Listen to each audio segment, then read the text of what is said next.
大家好，歡迎大家睇我哋素顏人頻道嘅短片。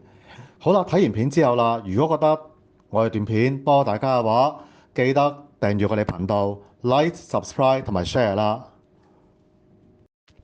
我哋會繼續拍唔同嘅片啦，擺上我哋頻道啦。目的就係幫助大家解決學習上嗰個疑難嘅。大家好，嗱，今次揀嚟嘅題目係一條有關 Uniform Circular Motion 勻速圓周運動嘅題目。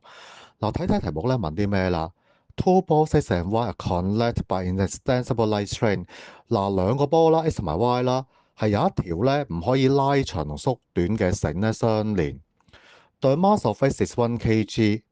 嗱，X 嘅質量1 kg 啦，and the weight of Y is 16 Newton。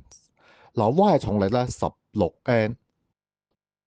The string passes through a small hole on a smooth horizontal table as shown。好啦，咁有條繩啦，咁經過一個窿。嗱，留意呢個窿係一張平滑台面上面嘅。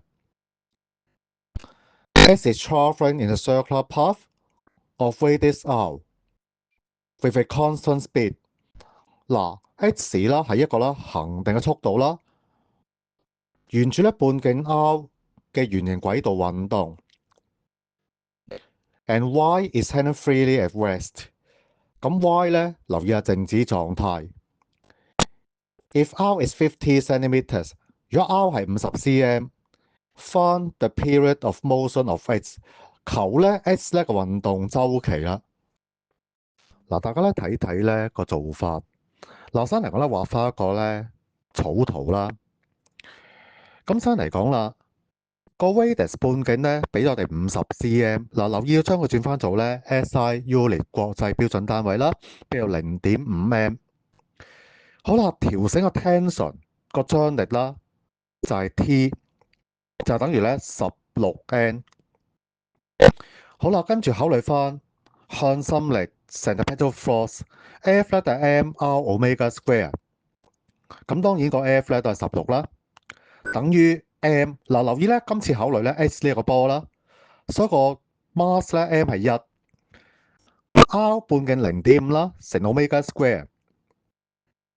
咁計到omega square 係32啦，omega 就開方32 radian per second。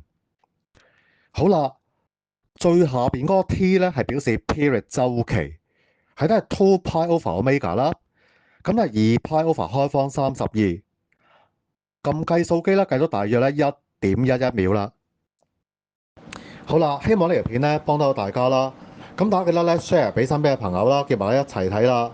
多謝大家嘅時間，下次再見，拜拜。